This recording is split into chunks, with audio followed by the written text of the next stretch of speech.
자, 앞서까지 공유결합에 대한 얘기를 했잖아요. 그럼 공유결합 다음으로 화학에서 유명한 결합이 뭐예요? 공유결합 다음으로 화학에서 유명한 게 이온결합이죠. 그럼 이온결합이 만들어진다라고 할 때 이 화학결합과 관련된 그 포텐셜 에너지, 이게 그러니까 뭐냐, 위치 에너지가 어떻게 될지 한번 생각해 보자, 이런 얘기죠. 자, 그러면 우선 여기서 첫 번째, 이온결합과 관련된 아주 유명하네. 바로 그 유명한 NaCl 한번 예로 들어 보도록 하겠습니다. 동형 Na 원자 번호가 11번. 11번. 11번이니까 핵 안에 양성자가 몇 개 있는 거예요? 11개. 그래서 11E 플러스라고 하면 핵의 전하량을 표현할 수 있죠. E 플러스가 누구 전하량이니까? 양성자 전하량. 오, 좋았어요. 자, 그런데 지금 얘가 1 플러스 양이온이 됐다라고 하면 전자를 몇 개 잃은 거예요? 1 플러스 양이온이 됐다면 전자를 몇 개 잃은 거예요? 한 개 잃은 거죠. 그래서 이때 가지고 있는 총 전자 개수는 몇 개가 되는 거죠? 10개가 되는 거고.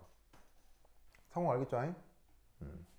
그 다음 여기에 있는 염소 원자 번호는 17번. 그래서 핵의 전하량은 17E 플러스. 알겠죠? 그런데 전자 하나를 받아들여서 몇 마이너스 음이온이 됐어요? 1 마이너스 음이온이 됐죠. 1 마이너스 음이온이 됐으니까 이 녀석의 이온가는, 이 녀석의 전자 개수는 총 18개. 오, 좋아. 됐죠? 그러면 이 상황을 한번 수리적으로 분석해보자, 이런 얘기예요. 수리적으로 분석해보자. 그러면 이때 여기서 생각할 수 있는 총 입자 개수는 몇 개입니까? 여기서 나타나는 총 입자 개수 몇 개입니까? 바로 여기서 나타나는 총 입자 개수 30개라는 걸 알겠죠? 왜냐면은 전자가 총 몇 개 있어요? 전자가 총 몇 개 있어요? 28개가 있을 거고. 그 다음에 핵이 몇 개가 있어요? 2개가 있으니까 28 더하기 2에서 총 30개 입자가 존재할 수 있다는 얘기죠. 무슨 말인지 알겠죠? 그러면 이때 요 30개 입자 사이에 어떤 상호작용이 나타날 거냐면, 잘 봐요. 우선 핵과 전자 요 사이엔 무슨 상호작용이 나타나겠습니까? 핵과 전자 사이에는 인력이 나타나겠죠? 자, 핵과 전자 사이에 인력이 나타나겠죠? 그런데 이 핵과 이 전자 사이에도 뭐가 나타나겠어요? 인력이 나타날 거고, 요 핵과 이 전자 사이에도 인력이 나타날 것입니다.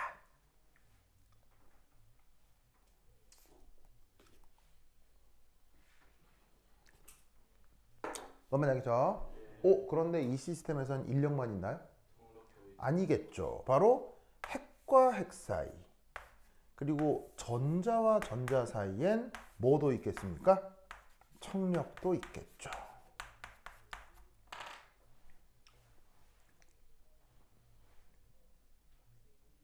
무슨 말인지 알겠죠? 그렇죠? 그래서 여기서는 인력하고 청력이 아주 복합적으로 나타나는 거예요. 그리고 이때 잘 보시면 이 핵과 이 전자 들 사이의 인력을 화살표 하나로 표현했지만 실제로 이 화살표는 몇 개짜리 화살표입니까? 10개짜리 화살표라는 거 알겠죠? 전자가 10개니까 전자 1번부터 전자 10번까지 있을 거 아니에요. 핵에서 1번 전자 인력, 10번 전자 인력. 그래서 사실은 10개 화살표를 지금 하나로 표현한 걸 겁니다. 그런 식으로 치자면 요거와 요거 사이의 청력은 어때요? 무려 10개, 18개 하니까 총 28개 사이의 상호작용이 막 복잡하게 일어날 거 아니에요. 그걸 하나의 화살표로 표현한 거지. 그럼 그런 식으로 따지자면 여기서 실제 나타나는 총 화살표 개수 어떻게 계산하시면 되겠어요? 30 컨비네이션 2로 표현하면 되는 거죠. 그러면 30 컨비네이션이면 30 곱하기 30 빼기 1 이렇게 하면 되나? 무슨 말 알겠죠? 그러면 대충 잡아도 화살표 개수가 한 400에서 500개 사이 나올 거라 이런 말이에요. 무슨 말 알겠죠? 그렇죠? 대충 잡아도 한 40에서 50개 나온다. 400에서 500개 나온다 이런 말이지. 그러면 여기서 상호작용이 400개, 500개 나타난다는 얘기는 그 400개, 500개 사이의 상호작용을 수학적으로 표현한다. 가능하겠어요? 불가능하겠어요? 불가능해집니다. 계산 불가합니다. 알겠죠? 그래서 내가 최근에 봤던 SF 그 소설 중에 삼체라고 하는 소설이거든요. 이게 워낙 대단한 소설이어서 영화화도 됐습니다. 재성이 혹시 이거 봤어요? 홍영 동영 봤어요? 처음. 아 처음 참 원래 소설인데 영어로 돼 있는 소설이거든요. 영어 소설인데 너무 대단한 소설이어서 전 세계적으로 번역이 많이 됐어요. 근데 이 소설 내용이 너무 쇼킹해요. 너무 쇼킹하고 그래서 그 소설이 영화화까지 됐습니다. 정확하게 넷플릭스에서 드라마로 만들어졌습니다. 대박입니다. 대박. 어마어마합니다. 과학자라면 꼭 봐야 됩니다. 알겠어요? 나는 이 영화를 보고 너무 무서웠어요. 공포에 휩싸였어요. 왜? 이 삼체라는 소설이 외계인에 대한 소설이거든요. 외계인에 대한 내용인데 보통 영화에서 나오는 외계인은 약간 은유적이고 신화적이죠. 그런데 이 소설에 나오는 외계인은 지금까지 자연과학적으로 연구된 가장 그럴듯한 외계인 모델이 등장해요. 즉 인간이 학술적으로 연구한 진짜에 가까운 외계인이 등장해요. 그럼 이 말이 무슨 말이냐면 영화에 나오는 은유와 허구는 재미로 즐길 수 있잖아요. 근데 이건 자연과학적 연구 결과의 산물이기 때문에 그 자연과학적 연구 결과로서의 외계인이 만약에 우리 지구에 대해서 적대를 갖는다. 적대의식을 갖는다. 그건 뭘 의미하겠어요? 실제 외계인이 존재하고 그 외계인이 지구 문명에 대해서 적대의식을 갖는다. 그럼 무슨 일이 벌어지겠어요? 인류 멸종인 거예요.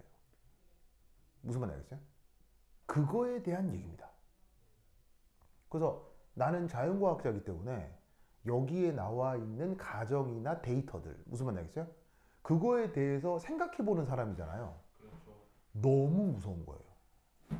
실제 벌어질 가능성이 가장 높은 시나리오이기 때문에. 그래서 이게 뭐 너무 무섭고 충격이 빠져가지고요. 이거 진짜 자연과학자라고 하면 꼭 보셔야 돼요. 무슨 말 알겠어요? 꼭 보셔야 됩니다. 그렇죠? 이 대단한. 그래서 이제 원래 영어 제목은 바로 이겁니다. 영어 제목은 The Three Body Problem입니다. 그래서 정확한 번역은 삼체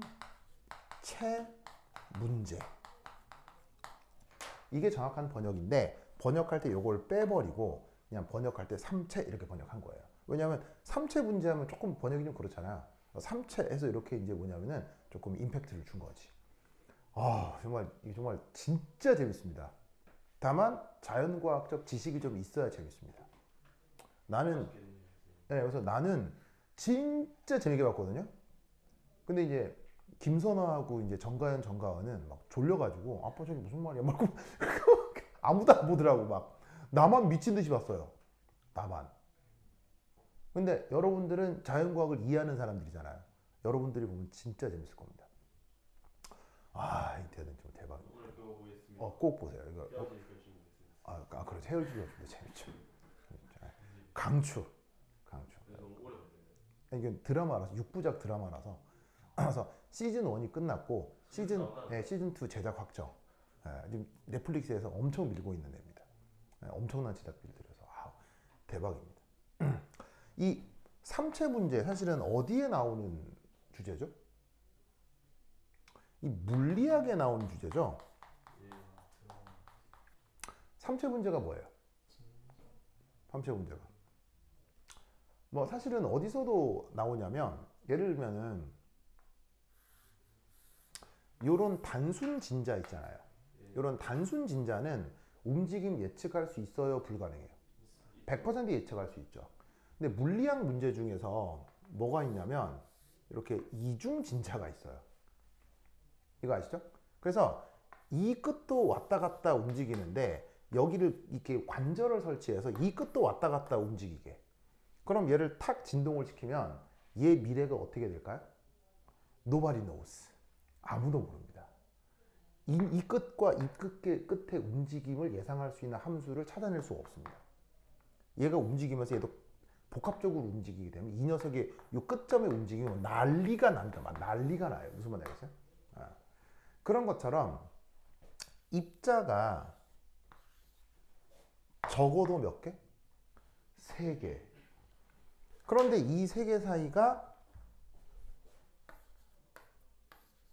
독립적인 게 아니라 이 3개가 인력, 청력으로 모두 연결되어 있을 경우. 무슨 말인지 알겠어요? 이 사이에도 인력, 청력, 인력, 청력, 인력, 청력으로 연결되어 있는 몇 개 이상의 입자? 3개 이상의 입자가 얼마 후 어떻게 되어 있을지 예측할 수 있는 수학적 모델이 있다 없다? 없습니다. 무슨 말인지 알겠어요? 얘들이 뭐 하기 시작하면 이제 움직이기 시작하면 인력 때문에 가까워질 수도 있고 청력 때문에 멀어질 수도 있잖아요. 근데 서로 밀고 땡기고가 입자 3개 이상이면 이후에 무슨 일이 벌어질지 아무도 모릅니다. 무슨 말인지 알겠어요? 그걸 주제로 다룬 영화입니다. 근데 이게 왜 외계인이냐? 우리 지구는 어디에 매달려 있어요? 태양에 매달려 있잖아요. 근데 우리 지구에 가장 가까운 태양은 몇 개밖에 없어요. 하나밖에 없으니까 태양을 고정돼 있다고 했을 때 지구가 그냥 등속 원운동 하는 거잖아요. 등속 원운동에서 나타나는 효과가 뭐죠? 지구가 태양 주변을 등속 원운동 하기 때문에 나타나는 효과가 뭐예요? 바로 주기성이죠. 무슨 말이냐면 낮과 밤이 제멋대로예요? 낮과 밤이 정해져 있어요? 정해져 있잖아요. 봄, 여름, 가을, 겨울이 제각각에 정해져 있어요. 정해져 있죠. 주기성이라는 게 문명에게는 이게 현대사회 문명에게는 주기성이 어떤 이득을 줄까요? 잠을 잘 수 있어요. 바로 예측이요. 예측이 가능하다고요. 즉 무슨 말이냐면 봄, 여름에는 날씨가 좋기 때문에 겨울을 대비해서 식량 같은 것을 모아두려고 하는 계획 등을 세울 수 있다는 얘기예요. 그 계획 속에서 뭐가 꼽히는 거예요? 그럼 계획 속에서 학문과 문명이 발전하는 거라고요. 그래서 지구에 살고 있는 지적 생명체인 인간은 의외로 짧은 시간 동안 문명과 학문을 발전시킬 수 있었던 거예요. 우리의 삶의 환경이 뭐하기 때문에? 주기적이기 때문에. 그런데 여기에 등장하는 외계인들이니까 행성에 살 거 아니에요? 행성에 사는 외계인인데 행성에서 이제 에너지를 받고 살아야 되니까 가까이에 이렇게 해가 있을 거 아니에요. 그럼 해가 있고 행성이 있는데 기가 막히게 이 행성은 주변에 해가 3개가 있어요. 그럴 수가 있어요? 그럼 전 우주에는 별이 몇 개가 있죠? 무한개가 있잖아요. 무한개 별 중 이상한 행성계에 별 3개가 엮여 있는 거예요. 그럼 어떻게 되냐면 별 하나의 독립적 운동이 벌어지는 게 아니라 별 3개가 지들 사이에서 난리 국방을 치는 거예요. 무슨 말인지 알겠어요? 그래서 어떻게 되냐면 이 별 3개가 예를 들어서 막 움직이다가 보면은 일직선으로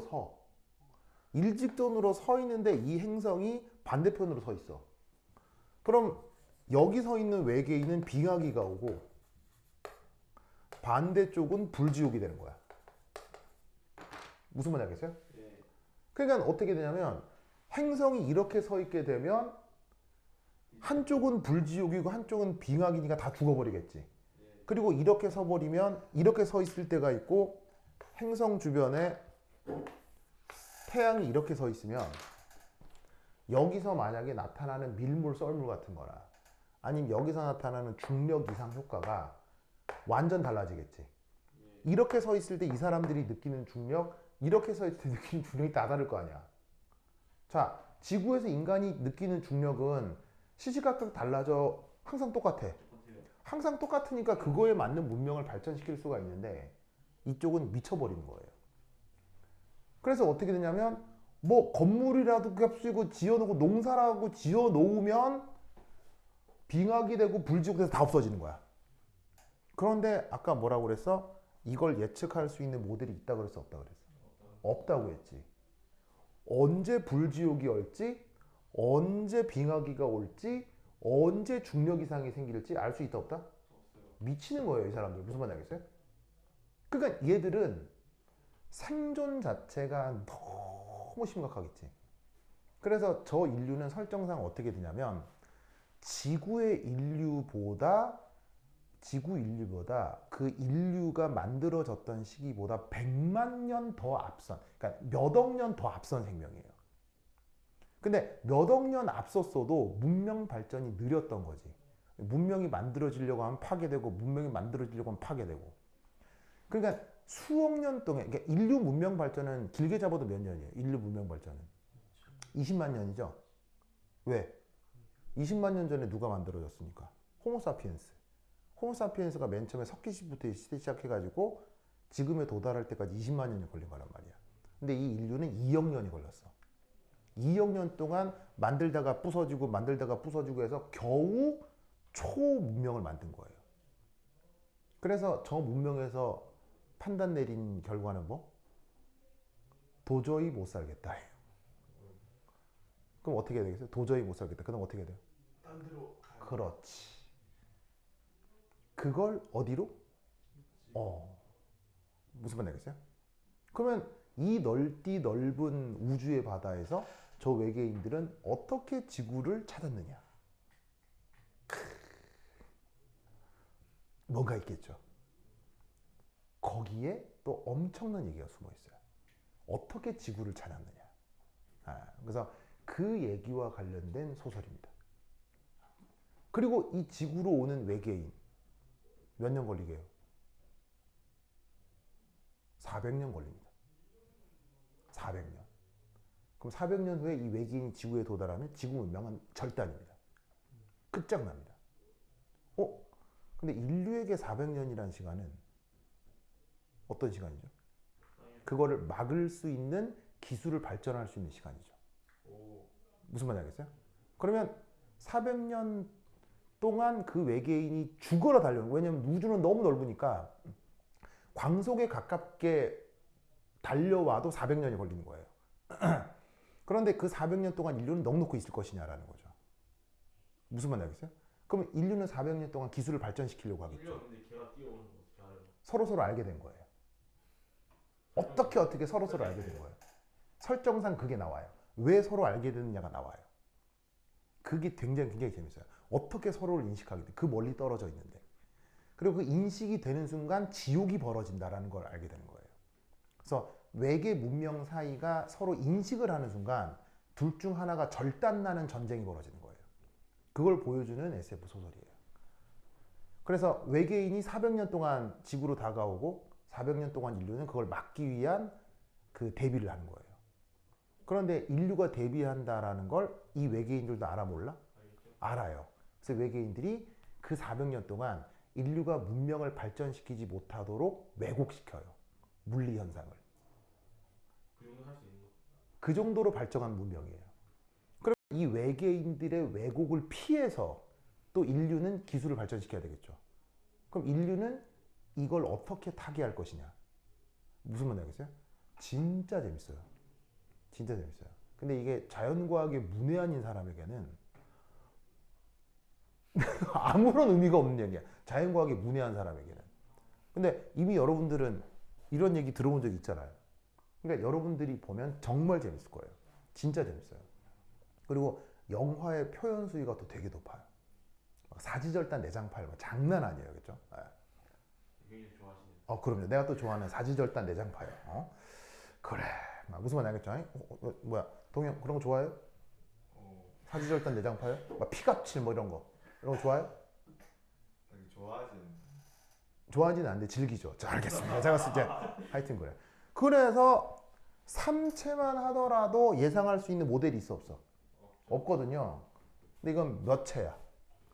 30채지. 불가능하다 이런 얘기예요. 무슨 말 알겠어요? 이걸 예측할 수 있는 수리적 모델은 존재하지 않습니다. 그래서 물리학자들이 어떻게 하느냐? 여기 찍을게요. 그래서 넷플릭스에 있으니까 진짜 보세요. 진짜 재밌어요. 정말 재밌어요. 이 재밌는 걸 잘 몰라. 이게 사람들이 잘 몰라.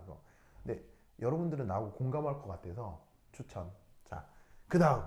저는 그거 보고 있습니다. 뭐요? 데이 뭐지? 배틀 어쩌고. 더 데이, 그 뭐냐, 원 배틀 랩터 나더? 그것도 정말 재밌습니다. 원 배틀 랩터 나더. 정말 재밌습니다. 그것도. 자, 어쨌건. 그래서 이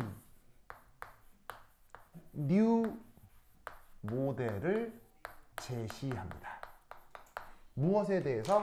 여기에 있는 이온 결합 모델에 대해서. 자, 어떻게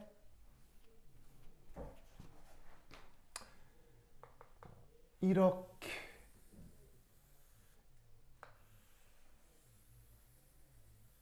바로 봐.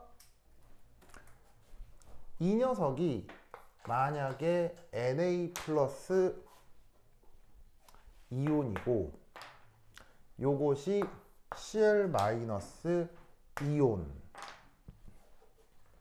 이라고 한다면 얘가 바로 그냥 1 플러스 그냥 1 마이너스 입자라고 간주하는 거예요. 그래서 어떻게 하느냐? 첫 번째 1 11 플러스 원자 핵과 10개의 전자를 합쳐서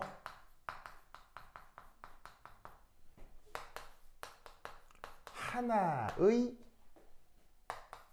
Na 플러스 이온으로 가정을 하는 거예요. 무슨 뜻인지 아시겠죠?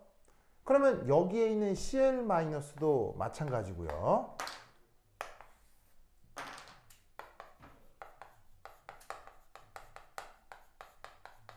그래서 어떻게 된다? 두 번째, 앞서의 또리보디 시스템을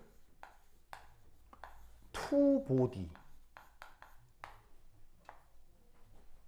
시스템으로 근사적으로 바꾸어 버리는 거예요.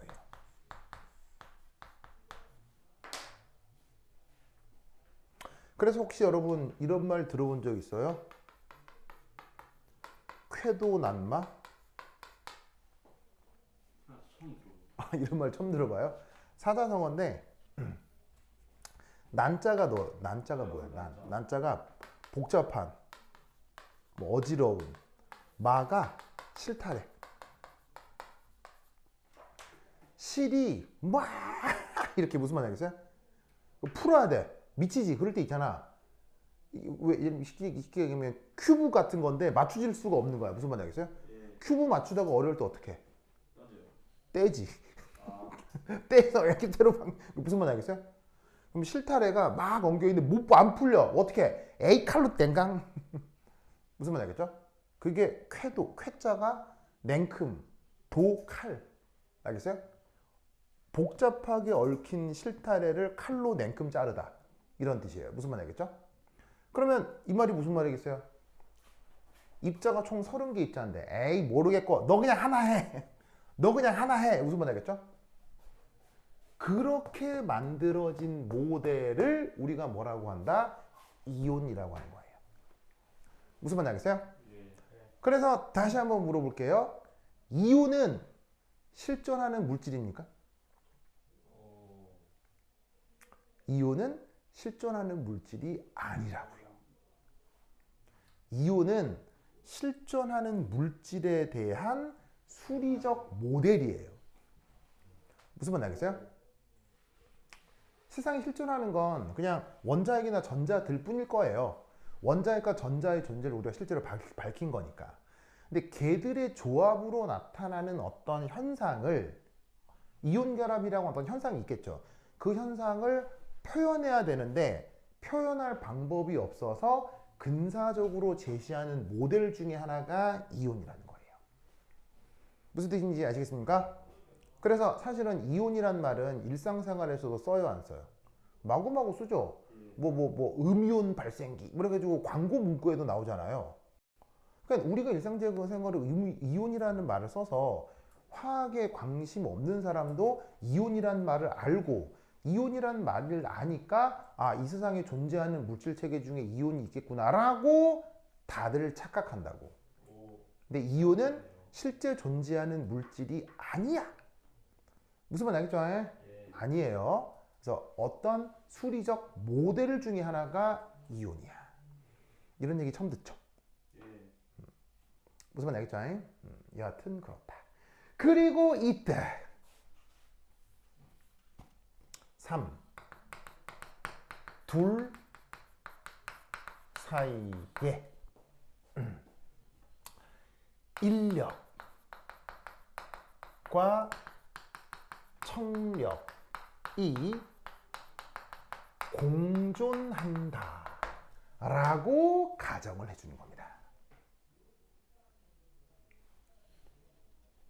자, 총 상호작용 개수 몇 개? 한 4, 500개 된다고 했잖아요. 그럼 대충 러프하게 계산해서 여기 인력 화살표 총 몇 개쯤 나온다는 얘기예요. 인력 화살표 한 250개 나오는 거고 청력 화살표도 한 200 몇십 개 나온다 이런 얘기겠지. 그럼 인력 화살표도 200여 개 나오고 청력 화살표도 200여 개 나온다는 얘기인데 그 200개의 화살표를 퉁쳐가지고 화살표 몇 개로 표현한다고요? 화살표 2개로 표현한다 이런 얘기예요. 무슨 말 알겠어요? 이 둘 사이에 인력도 한 번 나타나고 이 사이에 청력도 한 번 나타나네.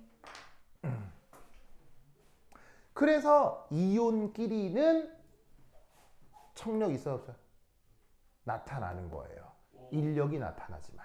무슨 말 알겠습니까? 그러니까 양이온과 음이온 사이에 청력 있어요 없어요? 있다니까. 무슨 말 알겠어요? 양이온과 음이온 사이에 청력 없다고 하면 말이 안 돼. 만약에 잘 봐. 그러니까 양이온하고 음이온 사이에 청력 없이 인력만 존재한다라고 하면 무슨 일이 벌어지겠어? 무슨 일이 벌어져? 바로 인력만 나타난다라고 하면 이 둘이가 융합하겠지. 계속 끌어당길 거 아니야. 근데 모든 이온이라고 하는 애들이 융합을 해. 일정한 결합 거리가 나타나. 이온 결합이라고 하는 것도 일정한 결합 거리가 나타나지. 일정한 결합 거리가 나타나려면 누구와 누구가 균형을 이루어야 돼. 어제 했잖아. 일정한 결합 거리가 나타나려면 무엇과 무엇이 균형을 이루어야 돼. 인력과 청력이 균형을 이루어야 되잖아. 인력과 청력이 균형을 이루려면 인력과 청력이 애시당초 있어야지. 무슨 말인지 알겠어요? 그래서 이온이라고 하는 것들 사이에 인력과 청력이 공존한다라고 속성을 부여해 주는 거야. 무슨 말 알겠죠? 또 잘나고. 저 힘내주세요. 알겠죠? 오케이. 됐다. 이것이 바로 우리가 알고 있는 이온이라는 개념인 것입니다. 뭔 말인지 아시겠죠? 동의하겠어요? 네. 동의하겠죠? 좋아. 그러면 이다. 지운다? 지운다?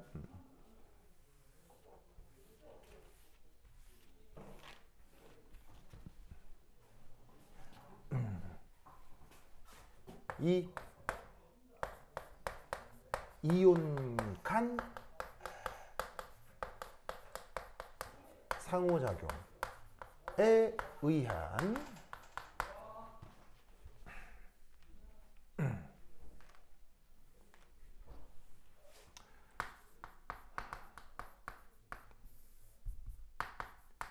위치 에너지 표현. 이걸 한번 생각해 보겠습니다. 첫 번째 1. 자, 요거 하고 쉬었다 할게요. 또 잘라고. 자, 이온 간 상호작용에 의한 위치 에너지 표현. 우선 첫 번째 인력. 요 인력 나타낸다며. 인력 나타난다며.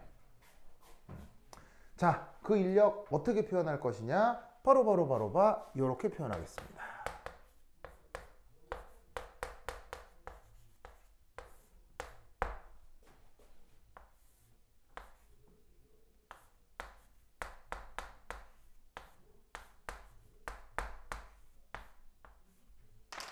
이렇게 표현토록 하겠습니다.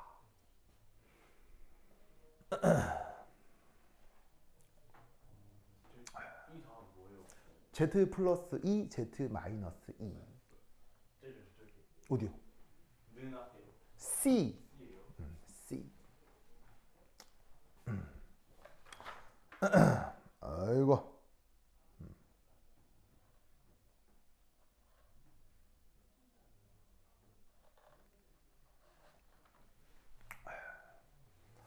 자, 보이시죠? 우선 여기에 있는 C는 뭐 줄임말입니까? C는 뭐 줄임말이겠습니까? 인력. 바로 쿨롱이요. 자, 정전기적 입자 사이의 상호작용력을 쿨롱 상호작용으로 표현하잖아요. 그 수식 그대로 도입한 거란 얘기예요. 무슨 말인지 알겠어요? 자, 4파이 입실론 제로분의 1 다 통째로 그냥 뭐예요? 그냥 통째로 다. K. 통째로 그냥 상수잖아요. 상수 K로 쓰기도 하잖아요. 거기에 R은 뭐겠어요? 이온 간 거리. 알겠죠? 그래서 지금 여기 양이온 있고 여기가 음이온 있을 때 여기서부터 여기까지 거리를 어떻게 하자고요? 거리를 R이라 하자 이런 말이지. 됐죠? 자, 그리고 이때 요 둘. 자, 이건 뭐냐면 바로 전하량의 곱. 알겠죠? 그래서 쿨롱 에너지 관계식 그대로예요. 그래서 상수분의 거리분의 전하량 곱. 무슨 말 알겠죠? 자, 이때 이 Z 플러스 Z 마이너스라고 쓴 건 뭘까요? Z 플러스 Z 마이너스라고 쓴 건 뭘까요? 버루 이때 얘는 이온가입니다. 이온가. 그래서 예를 들어 맥니지움 옥사이드다 라고 하면 맥니지움은 몇 플러스입니까? 2 플러스. 산소는 몇 마이너스입니까? 2 마이너스죠? 그러면 요 경우 양이온가는 플러스 2를 뜻하는 거고 음이온가는 마이너스 2를 얘기한다 이런 말이에요. 무슨 말인지 알겠어요? 이제 이온의 이온가를 Z 플러스 마이너스로 표현해 보자 이런 얘기지. 그러면 잘 봐요. 결국 얘 같은 경우 그 전하량이 무엇과 같아졌어요? 전자 하나만큼의 크기랑 같아졌죠. 대신 플러스로. 얘도 전자 하나만큼의 전하량 크기랑 같아졌죠? 그래서 여기서 나타나는 플러스 마이너스가 바로 이온가가 되는데 그 이온가에 해당하는 전자 전하량 크기만큼이 각 이온의 전하량이 될 거란 말이지. 무슨 말 알겠죠? 이해했죠? 뭐 이건 뭐 충분히 뭐 알아들만 하죠. 됐죠? 됐어. 그래서 이때 얘를 살짝 다르게 표현하면 마이나쭈 4 파이 입실론 제로 분의 z 플러스 z 마이너스의 2 제곱 r분의 1 이런 걸로 표기할 수 있다 이런 말이죠.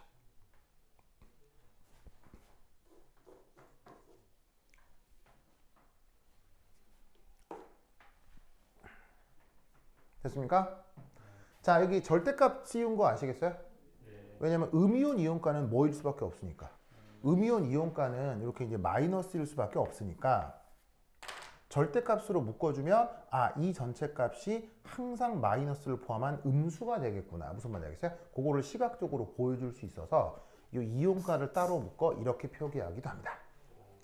알겠죠? 그럼 이때 언급하려고 하는 양이온과 음이온이 정해져 있다면 사실 이만큼은 보통 뭐겠어요? 이제 이만큼은 보통 이거는 보통 상수가 되는 거죠. 보통 상수가 되는 거죠. 됐죠? 그래서 이 주어져 있는 이온 사이의 인력에 대한 위치 에너지는 사실 어떤 상황과 굉장히 유사하냐면 y 이퀄 마이너스 x분의 k 요런 꼴 함수랑 굉장히 유사해진다 이런 말이에요. 무슨 말 알겠어요? 앞에 마이너스 있고 상수 k 있고 변수라고 x 있는데 x가 역수로 들어가 있고 무슨 말 알겠어요? 즉 마이너스 분수함수랑 꼴이 같다 이런 말이죠. 어디서 요런 가상적인 이온 모델에 대해서 오케이? 되죠? 그러면 이것에 대해서 이제 두 번째 청력.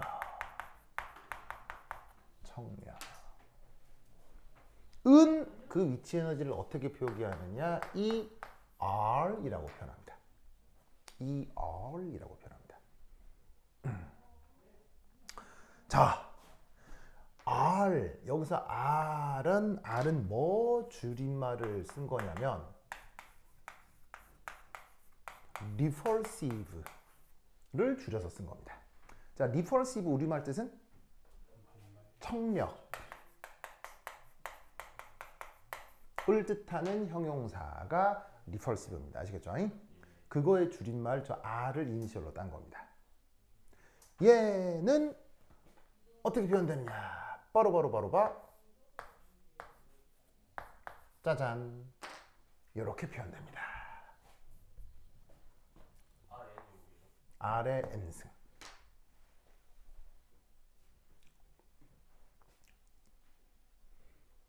자, 쓰시고. 자, 우선 여기서 하나 확인할 거는 어제 얘기했었는데요. 인력을 적분하면 뭐 나오죠? 인력 적분하면?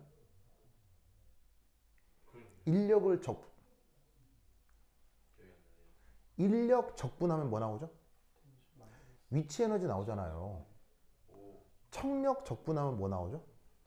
위치 에너지 나오죠? 즉 위치 에너지 정의가 뭐라고 그랬어요? 인력하고 청력을 적분한 게 위치 에너지라고 했잖아요. 기억이 났어요. 당연히 나의 진가라. 동영스? 기억나요 안 나요? 기억나죠? 죄송 졸리죠?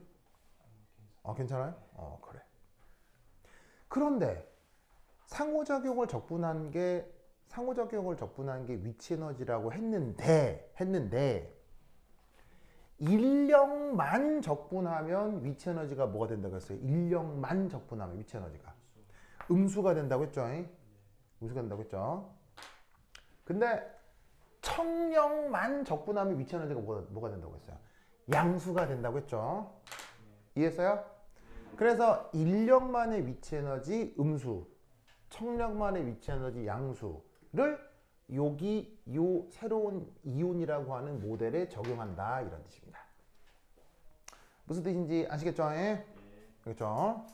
이때 요 각각 첫 번째 일 R, 요 지수 N 그리고 당연히 R은 여기에 있는 이온 간 거리 그 R 그대로입니다. 그렇죠?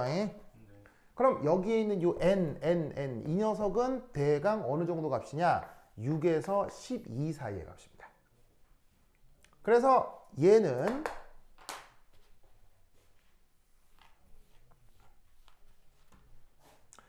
그때 달라요.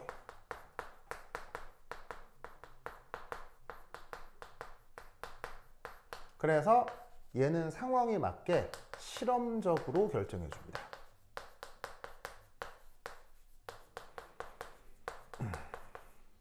이온 결합 물질도 종류가 다양하잖아요.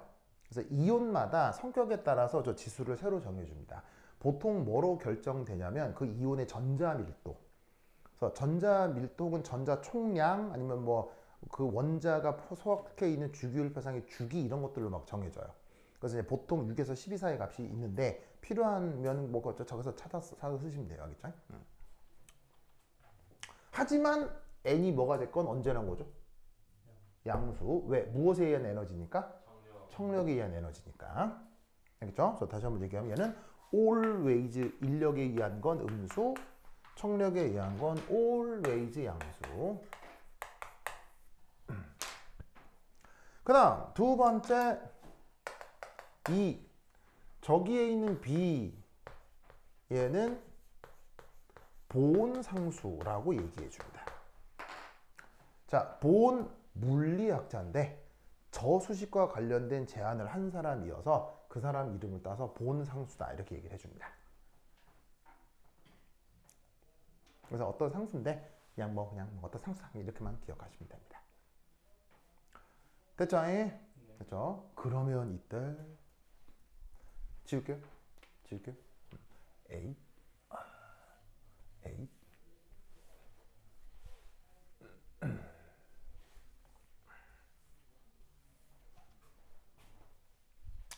자, 그럼 우선 인력에 의한 항은 거리의 몇 승과 관련돼 있습니까?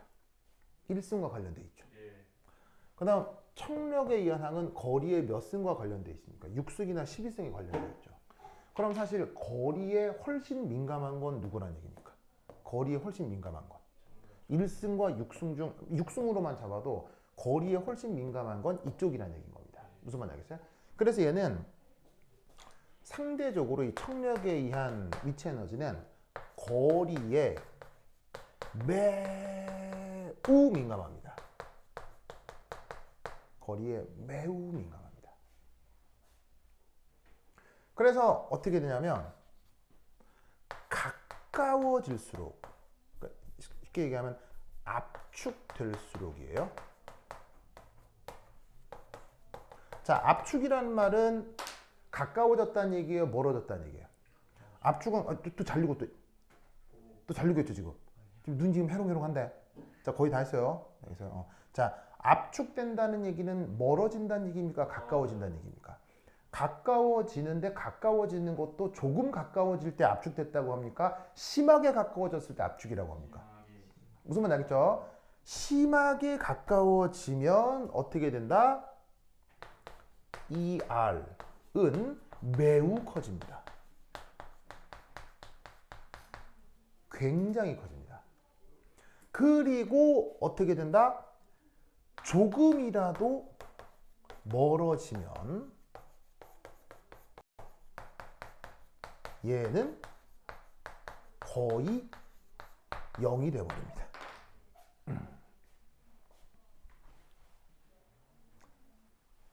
누구에 비해서? 이 녀석에 비해서. 무슨 말인지 알겠어요? 얘는 1승에 관계하는데 얘는 6승, 7승, 8승에 관여하기 때문에 이 녀석에 비해서 압축되면 심하게 커지고 조금이라도 멀어지면 거의 사라져 버립니다. 무슨 말인지 알겠죠? 그러면 이것을 가지고 표현 1, 2, 3 그래프 성격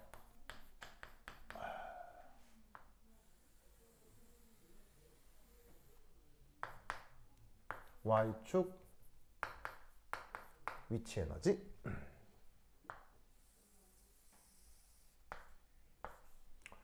자, 어떻게 되느냐? 바로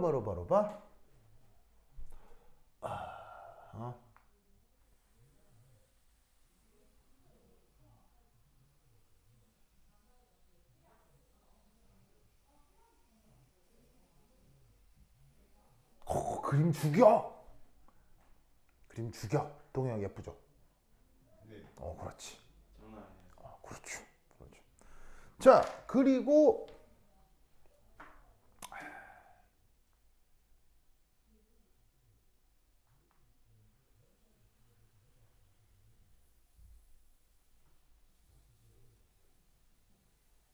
이렇게. 너무 붙였나? 살짝 떨어뜨려야지.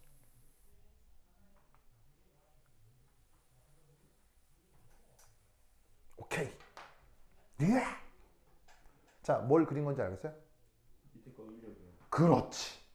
자, 요 아래쪽에 그린 건 EC입니다.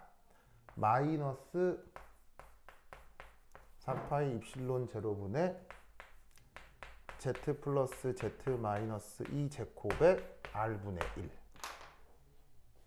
그 다음 파란색으로 그린 건 뭐겠습니까? 청력에 의한 위치 에너지로 R의 N승분의 B입니다. 자, 빨간색 항상 양수입니까? 항상 음수입니까? 항상 음수고요. 파란색은 항상 양수, 항상 음수. 뭐예요? 음수죠? 자, 그런데 놀라운 건 아까 이온 결합 모델에서 인력과 청력은 따로따로 나타났습니까? 동시에 공존합니까? 공존합니다. 동시에 공존하는 거죠. 인력하고 청력은 동시에 공존하는 겁니다. 알겠어요? 예. 학교에서 아무리 친하게 지내는 친구도 귀찮을 때 있잖아요. 그죠. 무슨 말인지 알겠어요? 그리고 저 새끼는 짜증나 하는 애가 있어도 때로는 쟤좀 슬퍼 보이는데 이럴 때 있잖아요. 그런 양가 감정이 우린 항상 있잖아요. 무슨 말인지 알겠어요? 그러니까 어떻게 되냐면 인력하고 청력은 무조건 공존한다고. 그러면 전체 위치 에너지는 이 두 개가 어떻게 된 형태로 나타날까요? 전체 위치 에너지는 이 두 개가 더해진 것으로 나타난다 이런 말이에요. 아시겠죠? 그럼 이때 이 두 개를 더한 전체 위치 에너지 뭐 수식을 굳이 쓰자면 뭐 하여튼 뭐 이거 두 개 더한 거, 이거 두 개 더한 거. 예. 그럼 이 두 개 더한 걸 여기에 그려보자. 그럼 어떻게 돼? 그리면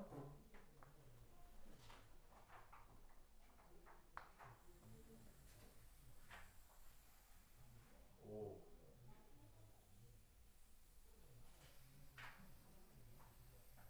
이렇게 나타난다 이런 말이에요. 아시겠어요? 요 노란색 그래프 얘가 닉이라고 바로 전체 위치 에너지가 된다 이런 얘기죠. 그러면 두 그래프를 그린 것이기 때문에 예를 들어서 모든 점이 다 마찬가지지만 예를 들어서 여기에 대해서 생각을 한다면 지금 요 전체 위치 에너지 함수값 있죠. 함수값. 얘는 누구하고 누구를 더한 값이겠어요. 인력에 의한 위치 에너지와 청력에 의한 위치 에너지 요 두 값을 더해서 나타낸 게 이거란 얘기겠지. 그러면 기하학적으로 어떻게 되겠어? 여기서부터 여기까지 길이하고 여기서부터 여기까지 길이가 어떻게 되겠어? 같아야 이거 두 개 더해서 여기가 되겠지. 그게 여기만 그러겠어? 모든 위치에서 다 그러겠어? 모든 위치에서 다 그렇다 이런 얘기야. 뭐만 알겠죠? 그런데 이 노란색으로 그린 그래프 처음 보는 것 같아요? 어제부터 계속 보고 있는 것 같아요? 어제부터 계속 보고 있는 우물형 그래프라고요. 무슨 말인지 알겠죠? 그 우물형 그래프니까 요런 곳에선 인력이 우세하겠어요? 청력이 우세하겠어요? 인력이 우세한 거고요. 요런 곳에서는 인력이 우세하겠어요? 청력이 우세하겠어요? 청력 우세. 여기서는 인력 청력이 어떻게 되겠어요? 인력 청력이 같아지고 그 분석이 동일하게 적용된다 이런 얘기죠. 그러면서 내가 뭐라 그랬었냐면 이런 식의 우물형 그래프를 표현해 주는 일반적 함수꼴이 있다 그랬어요? 없다 그랬어요? 일반적 함수꼴은 존재하지 않는다고 했죠. 그래서 필요할 때면 그 함수를 어떻게 만든다고 했어요? 편한 대로 만든다고 했잖아요. 그 예시 중에 하나가 이거라고요. 무슨 말인지 알겠어요? 이렇게 접근하는 게 이 위치 에너지를 편하게 접근하는 방식이라고요. 그래서 겨우 이온 결합 정도는 이런 일종의 다항함수잖아요. 다항함수꼴로 위치 에너지를 표현하는 거고 뭐 그다음에 뭐 스톡스 에너지라고 하는 게 있어요. 그거는 이제 분자 결합 진동과 관련돼 있는 그 뭐냐면 위치 에너지 함수인데 그 또한 똑같이 생겼어. 똑같이 생겼는데 그 분자 진동과 관련된 위치 에너지는 초월 함수로 구성을 해요. 지금 저 웰 그래프를 알고 저걸 끼워 맞춘 거예요. 그렇죠. 그렇죠. 실험적으로 이렇게 돼야 될 거 아니에요. 혹은 직관적으로 경험적으로 이렇게 돼야 될 거 아니에요. 그거에 맞게 지금까지 모든 얘기를 끼워 맞춘 거예요. 무슨 뜻인지 아시겠죠? 요게 화학 결합에서 나타나는 요 그 뭐냐면은 위치 에너지에 대한 컨셉인 거예요. 됐죠? 그렇죠? 논리를 끄끄 기억해 두시기 바랍니다. 오케이, 됐다. 그러면 요 모델이 실제로 적용되는 어떤 예시들이 있겠죠? 그 예시들이 또 문제화돼서 되게 많이 나오거든요. 그 예시부터 밥 먹고 와서 해보도록 하겠습니다. 오케이, 됐다. 그러면 한 30분 쉬었다 하도록 하겠습니다. 네. 오케이, 됐다. 힘드네요. 아, 그런가요?